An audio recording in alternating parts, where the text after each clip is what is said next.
copy. BD Live has BD Live is, basically BD Live is not available in maybe it's 21 titles. Yeah, because it's relatively new. There are 9 players on the market that play BD Live, and there are 11 more players that were announced at CES.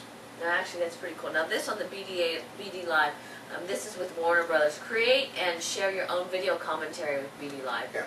So it is a social networking thing, but basically, so if you love the movie, it's perfect, and you like to talk about it. The basic problem is that we saw it demonstrated. We saw it demonstrated last summer, but it has been called dead by most of the press because it came in too late. The BD Live? The BD Live came in too late. Oh. So basically, well, one of the things they were talking about, because we've been watching the Blu-ray, and the whole battle with HD and everything that was going on, and then we were thinking that maybe Blu-ray was going to get passed up, and then one of the panelists said that Walmart came in and saved the day by bringing the Blu-ray players in at, what was it? $128. $128 on Black Friday. Yeah. Which they never would have thought they'd be under $200 for Christmas. Yeah, but basically, okay, we'll put it this way. Walmart and Sanyo have more than a symbolic relationship. If you go into their stores, you'll tend to see Sanyo everywhere. Sanyo or Samsung? Sanyo. Okay. No, but basically, but we can tell you they're hedging on their bets because they're saying the pricing next major factor in the progression of the Blu-ray system, because they basically, Walmart did what the others weren't willing to do. Well, actually, they did have, Best Buy had a $98 Blu-ray sale. Did they? Yeah. Oh, actually, I'm looking with titles with it. Really? Yeah. Oh, well, and a lot of times people were buying them because they got more titles than the value of the titles was worth more than the player. But I'm looking at all these things. We got some really cool ones in. This was from the Blu-ray press conference.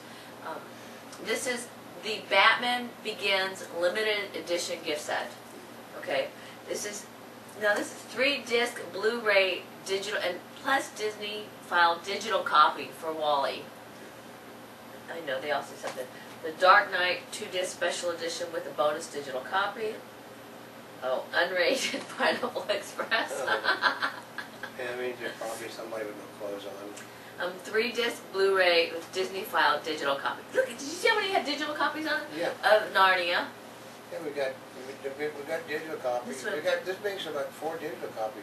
And this is a digital copy special edition. Yeah, we got lots of digital copies. I know. Digital copy if we had a Blu-ray player. Actually, digital copy is a big deal. To be honest, we have the capability of turning out, our equipment allows us to do, we can turn out Blu-ray now. We have the ability to turn out copies in Blu-ray of what we do. But since we don't have a Blu-ray player, we wouldn't be able to see it. So. Well, I'll let them know on this for the digital copy. I'll read it directly from the back. It says simple, fast, and portable. Because one of the challenges where people are, do you have to buy it in this version for this player and this player and this player? No. With digital copy, enjoying a portable version of your favorite film has never been easier. Simply transfer the included file to your PC, iPod, or other compatible player, like we have, and get your entertainment fix when you want.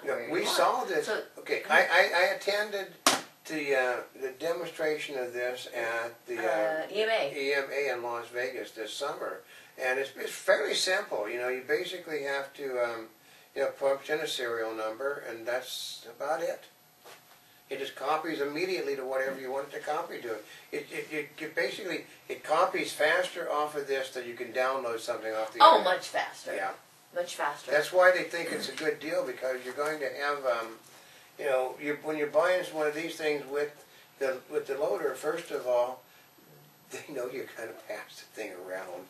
Once you've downloaded it to your computer for your iPod or your Nano or basically your scan disk, it's there for everybody else to take off the thing too. Well, they said digital rights management's another problem on that one.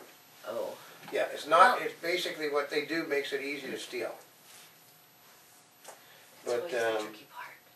Okay, but we were talking about question and answer thing. Basically, they asked why not Blu-ray quality in theaters. The movie, okay, The Blu-ray Association would like to have Blu-ray quality in theaters, but they give an explanation why. Is in front of us we have a 36-inch monitor that we're watching ourselves on at the moment. The camera has a 2.5-inch monitor on it. Right. We'll put it this way: the Blu-ray, we got a motion picture screen that is about 10, it's like 20-foot minimum. Right. The Blu-ray isn't meant to play on anything that is larger than maybe 100 inches. Oh. So when you spread that information out across 20 foot, it's like the difference. There's a far better picture on our 2.5-inch screen than there is on a 36-inch screen, because the information that is being shot is meant to be seen in high def, which the little screen is, the big screen isn't. Actually, you just reminded me of the one with the Dish Network with the Sling Box. Yeah. One of the things that the Sling Box does is it converts it. Yeah. For whatever device you're using. For whatever device. That's the Sling Box's big feature. That is a conversion unit. But another thing, though, basically that the Blu-ray people are really behind the ball on is that there was a question asked about the companies are moving beyond 1080p. We saw they're already on the floor where they're going to like a 4:2 process, which is basically gives you a truer HD experience, because it's not, like this. It is sort of like that, like 4 foot this direction, 2 foot that way, and then you can multiply it 8 foot by 4 foot, 16 foot by 8 foot. And it is okay. They use they were a 60 megahertz system. They've went to a 120 megahertz system. The 4:2 system is a 240 system, which basically is way out of the range. Blu-ray is not designed to play on the new sets that they have available on the floor at the moment. Oh, so maybe you need to check your TV. So they basically, well, no, most people aren't going to buy them because they're for what do you want with this thing that basically your high def is going to look horrible on it.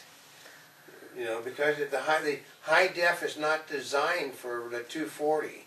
What happened is they said they got the same down converter that basically makes it a smaller picture. So if you think you don't like letterboxing, my guess is you're going to have more letterboxing, because they got to take the information, compress it, and put it on your TV. So imagine Blu-ray, which is meant to be like this and like this, all of a sudden like this and like this. Do you think it's really going to do that? Well, it has to, because they have to have a compression. I mean, okay, this way, okay, Blu-ray has to go the opposite direction. Blu-ray should be like this, but the 240 is like this, and it has to go and with the letterboxing.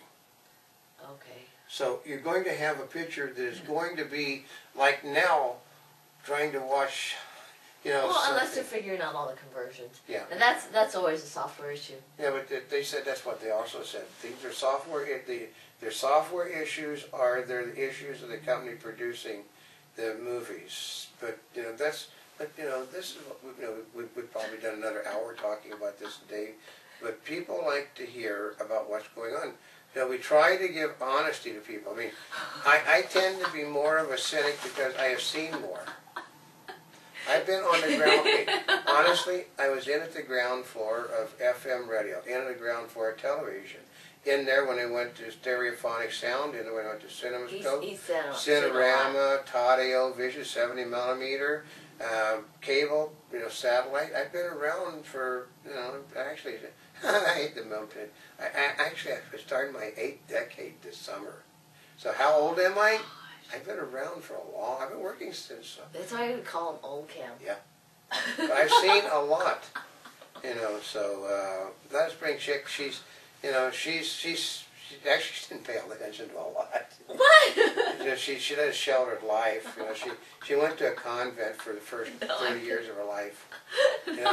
Never saw a boy in her life for the first 25 years in her life. She came out of the convent, and who's that person with the freckles and the long legs? What is that? And the Mother Superior said, "That's a boy." And she said, "What do you do with boys?"